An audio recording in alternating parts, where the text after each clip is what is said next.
яг ингээд хоол идсэн идээгүй ерөнхийдөө ингээд нэг дотор муухай харагдаад байна гэдэг ийм зүйлийг бол хэлдэг. Тэгэхээр энэ нь юутай холбоотой вэ гэхээр таны хотод бол ерөнхийдөө гэмтцсэн байна. Ямар нэгэн тэнд одоо хэвийн одоо биш болчихсон байна.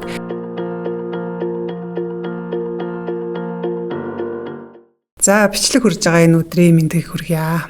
За 11 сард бид нэр хотоодны тал дээр илүү чиглэсэн юм зөвлөгөө бичлэгүүдийг бол та бүхэндээ хүргэж байгаа. Тэгэхээр дараагийнхаа нэг бичлэгтэр та бүхэнтэй уулзж байна.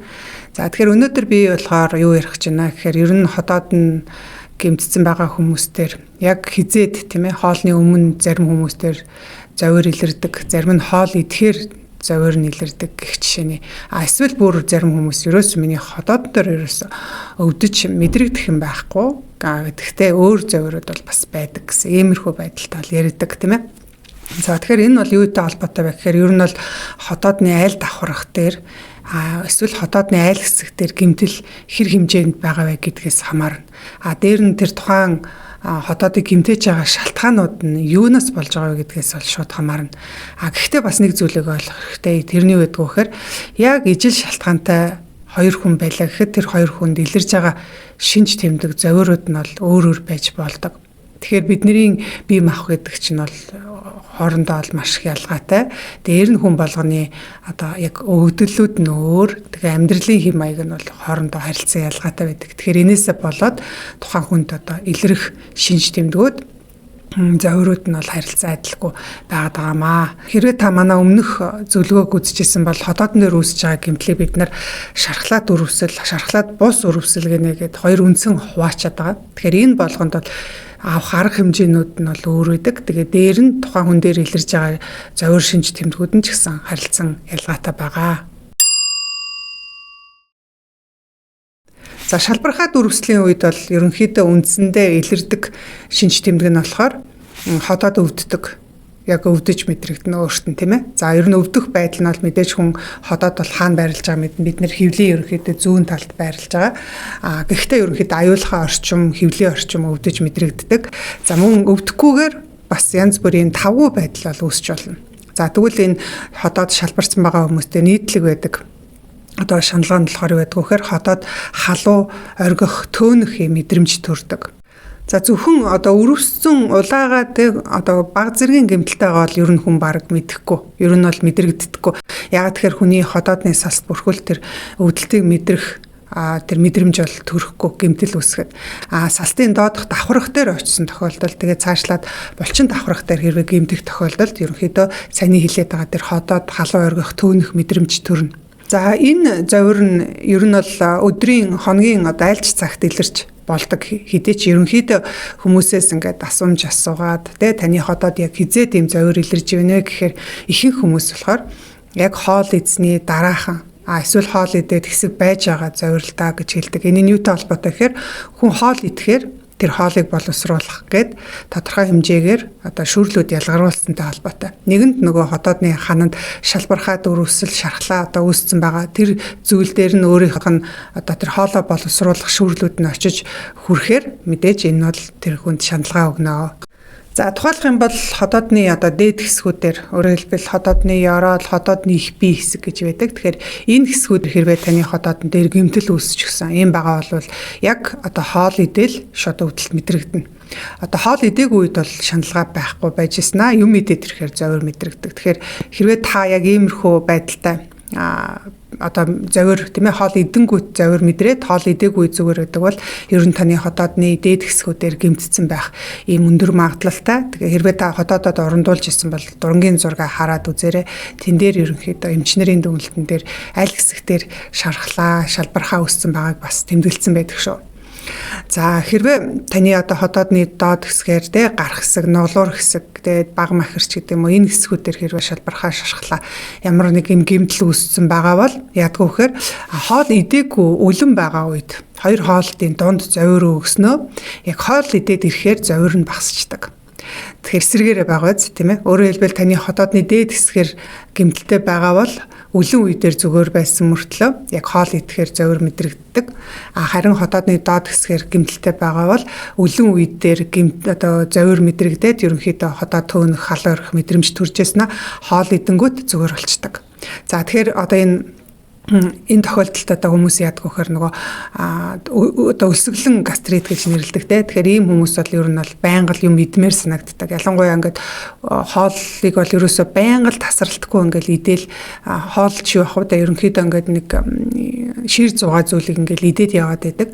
Орой унтахчээсэн ч гэсэн хөргөж голгоол шүгээд дүнхэн саваа удлал ингээд юм идэх гээл хайгаад байдаг хүмүүсээ тэр штэ. Тэгэхээр энэ хүмүүс бол ерөнхийдөө хотоодныхон тэр доод гарах хэсгээр за магадгүй 12 хуруу гэсэн дээр ямар нэг шалбархаа шархлаатай тэндээ одоо асуудалтай байгаа тохиолдолд бас нэг иймэрхүү юм идэх гээд л цаанаасаа ингээд би энэ тэмүүлээд идэх. Тэгэхээр энэ бол ерөнхийдөө хотоодны аль хэсгээр гэмтэл үүссэн бэ гэдгээс бол хамаарж байгаа. Тэгэхээр танд ер нь хизээд яг энэ хотоод зовирлох тийм ээ халуу төөнөх ийм мэдрэмж төрдөг хүмүүс хизээд ийм зовир илэрж байгаа гэдгээс би анзаараарай. Тэгэхээр одоо хүмүүстэй ер нь ингээд уулзаад асуумж асууж хаад зарим хүмүүс за би ер нь мэддгүй юм байна өөрийгөө ерөөс анзаарж байгаа юм байна гэж хэлээд байдаг. Гэтэл таны эрүүл мэндийг хамгийн их хариуцах ёстой. Эргээд буцаж эрүүлжихэд хамгийн их анхаарах ёстой. Тэр хүн бол эмч биш. Энэ бол та өөрөө байдаг. Тийм учраас ер нь өөртөө нэлээд анхааралтай байж тэрийгэ анзаардаг ийм одоо өөртөө бол нэлээд хэрсүү байх шаардлага бол байгаа шүү. Тийм учраас энэ нь ч гэсэн эргээд таны хотоод гэсэн хүн төлжүүлэхэд маш хэрэгтэй болж ирдэг.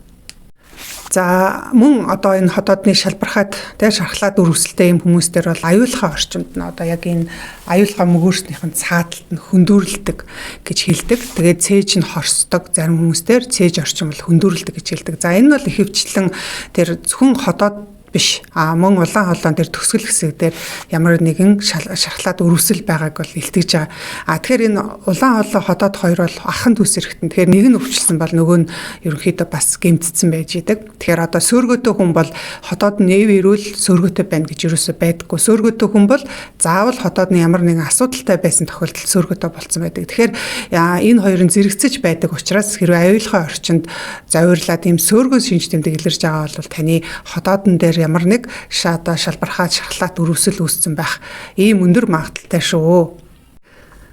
За шархлаад өрөвслийн үед одоо илэрдэг дараагийн нэг шинж тэмдэг болохоор би давгуурхах гэж хэлсэн. Тэр нь дотроо л ерөнхийдөө дотор мухаа орогддог. Хоол эзний дараа дэшег гуйлгах ийм байдал бол илэрдэг. За ялангуяа энэ нөгөө яг гэмтэл үүссэн эхний саруудад бол энэ дотор мухаа оргих бол нэлээд илбэг байдаг. За зарим хүмүүс бол одоо би ингэ дотор мухаа оргоод байна яг жирэмсэн хүн шиг ингээд яг ингээд хоол идсэн идээгүй ерөнхийдөө ингээд нэг дотор мухаа оргоод байна гэдэг ийм зүйлийг бол хэлдэг. Тэгэхээр энэ нь юутай холбоотой вэ гэхээр таны хотоод бол ерөнхийдөө гэмтцсэн байна. Ямар нэгэн тэнд одоо хэвийн одоо биш болчихсон байна. Тэгээд таны хотоодн дээр үүссэн байгаа тэр гэмтэл дээр ямар нэгэн зүйл тийм ээ цочрогч бодис хүрэх тохиолдолд таны хотоод өөрөө тэрэнд хариу одоо урал одоо үйлдэл үзүүлээд хотоодны хан цочроод тэрнээс болж таны дотор одоо мухаарч байна гэж ерөнхийдөө тайлбарлана. Тэгэхээр ер нь бол дотор мухаарна гэдэг бол таны хотоодны ханан гэмтцэн л гэсэн. Эрүүл хүн дээр бол ямар нэгэн гуйлгах, дотор муухайрах гэх мэтчлэн ийм бие тавгуурах шинж тэмдэг огт илэрч байх ёсгүй. За дараагийн шатанда хэрвээ дотор муухай оргиж явж исэн бол тэгж байгаа зүйлдээ бол гуйлгах, бөөлж өгөх гэсэн илүү хүнд хэлбэр рүү ордог. Тэгэхээр бөөлжнө гэдэг маань дотор муухай оргиж байгаа хүн дээр ерөнхийдөө дараадаа бол хүндрээд бөөлждөг. За тэгэхээр энэ нь юутай холбоотой гэхээр ер нь бол хүний бие махбод ч өөрийнхөө биед ороод ирсэн ямар нэгэн хэрэггүй зүйл эсвэл аюултай гэж үтсэн зүйлээ айл болохоор гадагшлуулахыг тэмүүлж идэг. За жишээ нь хүн ингээд ханиад ханиах, найтах энэ бол юутай холбоотой гэхээр хэрвээ таны амьсгалын замд ямар нэгэн зүйл ороод ирчихсэн байгаа бол тэрийг та нэг бол ханиаж гадагшлуулах амаараа, нэг бол найтаж хамраар ам хамраараа гадагшлуулах ийм одоо бидэгаа зүйлийг гадагшлуулах гэдэг тэмүүлж штэ. Яг энтэй адилхан хэрвээ таны хотоодн дотор хэрвээ одоо та ямар нэгэн буруу хоол идээд ч юм уу архитаар суугаад ч юм уу иймэрхүү байдлаар та бөөлжиж тэр бидээ орж ирсэн зүйлийг гадагшлуулдагтай адилхан хэрвээ хотоодн дотор нэг шалбархаа үүсчихэд байгаа бол за тэрийг бол хүний бие бол өөрөө те энэ шалбархаа үүссэн байна уу эсвэл энэ нь одоо хортоо ямар нэгэн зүйл байна уу гэдгийг ялахгүйгээр тэрэнд одоо хариу реакц үзүүлээд ингэж бөөлжих байдал илэрдэг. За энэ нь ямар тохиолдолд хүнд байдлаар одоо илэрх вэ гэхээр ер нь бол одоо цөсний янз бүрийн асуудалтай. Цөсний сөөргөтөө болоо хотод руу цөс орж ирэх юм бол энэ дотор муухай орхин чих хүчтэй илэрнэ бүр зарим тохиолдолд бөөлжих юм тохиолдол байдаг. За дараа нэг илэрх одоо шинж тэмдэг болохоор амархан ядарч сулдах байдаг. За тэгэхээр энэ бол одоо хүний яг стресстэй их холбоотой. Тэгэхээр ямар нэгэн биеийн болоод сэтгэл санааны ийм стресст өртөх тухайн хүний биедх стрессийн дааврууд болох адреналин, кортизол гэдэг энэ дааврын түвшин байнгын өндөр байсан ийм архаг стрессийн үед бол хүн амархан ядрах сулдах ийм байдал илэрдэг. Тэгэхээр ялангуяа бол хотоодны одоо ийм гэмтэлтэй хотоодны хан гэмтсэн хүмүүст бол энэ шинж тэмдэг бол бас нэлээх илрээд байдаг. За дараагийн нэг одоо шинж тэмдэг нь болохоор ерөнхийдөө хоолны доршил буурдаг. Хүн ер нь нэг аяга хоол идээд садаад тийм ээ хоол одоо цаашаа үргэлжлүүлээд идэхгүй байхаар байдаг бол хотоодны шархтай хүн ингээд маш бага хоолт магадгүй бүр 1-2хан халбаг идэхтэл хоол идээд дүүрсэн юм шиг ингээд нэг тийм цаашлаа хоолоо үргэлжлүүлээд идэх юм сонирхолгүй болчдаг. Тэгэхээр хоолны доршил буурна гэдэг маань ер нь бол таны хотоодны хан цочроод өрөвссөн байгааг бас илтгэж байгаа нэг том илрэл болж байгаа. Тэгэхээр биеэ ер нь маш сайн анзаарч ажиллаж байгаарэ гэж би бас дахин хэлээд байгаа. За тэгэхээр шархлаад өрөвсөл одоо үүсчихсэн те дурангаар онцлогдсон эсвэл саний миний хэлээд байгаа энэ хүү шинж тэмдгүүд илрээд байгаа бол ер нь ерөнхийдөө авах арга хэмжээнүүд гэж байдаг. Тэгэхээр эний нэгдүгээрт нь юу гэдэг вэ гэхээр та одоо өөртөө илрээд одоо энэ өрөвслийг үүсгээд байгаа ямар нэгэн таны биед шалтгаан байгаа. Тэгэхээр тэр шалтгаанаа олж таних хэрэгтэй. Тэгэхээр олж таниад энэ бол нэгдүгээр алхам. Дараагийн алхам нь болохоор тэр өрөвсүүлээд байгаа цочроогоод байгаа зүйлийг хэсэг хугацаанд одоо ангижрах тэр зүйлсээс ангижрах хэрэгтэй. Хэрвээ тэр шалтгаан нь хэрвээ таны идж байгаа, ууж байгаа хүнс байх юм бол тэрхүү өрөвсүүлэгч таны эзний дараа юм таагүй мэдрэмжийг дээрх одоо завирыг илрүүлээд байгаа тэр хоол хүнсийг бол хэсэг хугацаанд та доотлон те 3 сар, 4 сар хэрэглэхгүй байх хэрэгтэй. Ингэснээрээ таны хотоодны хаан зочрохгүй байх юм боломжтой болдог. За мөн одоо өрөвсүүлэгчд нь юу байж болох вэ? Нөгөө мэдээж янз бүрийн одоо өвчин үүсгэгчүүд одоо хеликобактер байж болно. Эсвэл таны ууж байгаа ямар нэгэн өөр бусад эргэтэн тогтолцоонд хэрэглээд байгаа тэрхүү ийм бэлтгэлүүд, витамин янз бүрийн одоо тижээлүүд бас байж болно. Тэр нь таны биед бас өрөвсүүлэгч байдлаар нөлөөлөд байж болно. За мөн стресс. За энэ бол маш их давтагдаад байгаа шүү дээ. Ер нь стресс гэдэг бол бидний хотоодыг гэмтэх маш том ийм өрөвсүүлэгч хүчин зүйл болж байгаа. Тэгээд мэдээж нөгөө хорт зуршлууд орж ирэн, цөсний ялгаралт орж ирлэн гэх мэтчлэн айл шалтгаанаас болоод ер нь таны хотоодонд ийм тавгүй байдал үүсэт байна. Тэрийг олж таньчаад тэгээд тэдгээр зүйлээсээ ангижрах хэрэгтэй болно. Тэгэхээр энэний тулд бол танд өөрийгөө анзаарах, ажиглах, тэмдэглэл хөтлөх, эргээд тэр тэмдэглэлээ харж агаад өөрийнхөө одоо бид таагүй өрөвсүүлэгчийг олж тогтоогоод тэрийг хэрэглэхгүй хэдийн хугацаагаар хэрэглэхгүй байх уу гэдгээ ингээд тодорхойлоход бол их тустай байдаг. За тэгээд мэдээж хотоодыг өөрийг нь хамгаалдаг байгалийнхын тэр тогтолцоог нь сайжруулах. За хэрвээ тэгж чадахгүй бол та өөрөө хотоодны ханыг хамгаалах тиймэрхүү хүн сэргээх хэмжлэгийг бол хийж байх хэрэгтэй. Тэгэхээр эдгээр арга хэмжээ авснаар таны хотоод нэмж гэмтэхгүй байх юм бүрэн боломжтой болдог. За ингээд та бүхэн шархлаад болон одоо шархлаад бус одоо хотоодны өрөвслийн үед яг ямар дэглэм барих уу, ямар элэг дасгал хийх үү гэдэг ингээд асуулт төрж байгаа. Тэгэхээр энд танд туслах бид нар сургалтыг одоо энэ 11 сарын 25-нд явуулах гэж байна. Тэгэхээр бүртгэл нь явагдаж байгаа. За өнөөдөр чинь 11 сарын 15 болж байна тийм ээ. Тэгэхээр 19 хүртэл бол бид нар үндсэн үнээс хөнгөлтэй үнээр сургалтынхаа бүртгэлийг хийж байгаа. Тэгээд одоо энэ юугаан 20-оос эхлээд бол бид нар үндсэн үнээрээ суудлаа баталгаажуулна. Тэгэхээр та амжаад одоо энэ хөнгөлөлттэй үнээрээ бүртгүүлээрээ. За ингээд удахгүй та бүхэндээ хэрэгтэй дараагийнхаа нэг зөвлөгөө бичлэгээр уулзцгаая. Хотоод гизээ эмгүү ангаацгаая. Хотоодоо эмгүү ангаая гэд манай ээлжид нэгэн сургалт 11 сарын 25-нд эхэлнэ. За бид нэр энэ оныхоо хамгийн сүүлийн сургалтыг та бүхэндээ зарлж байна.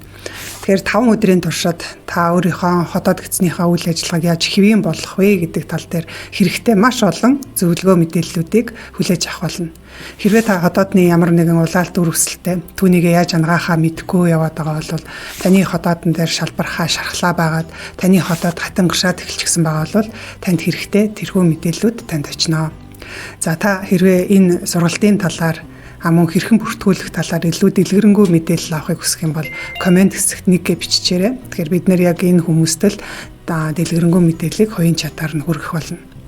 11 сарын 19 хүртэл бид нар эрт бүртгүүлээд суудлаа баталгаажуулсан хүмүүстэй тодорхой хувийн хямдралтай хөнгөлтэй үнээр бол сургалтандаа хамруулж байгаа. За мөн манай өмнөх сургалтуудад та хамрагдаж байсан бол мэдээж та хөнгөлтэй бүртгүүлэх болно.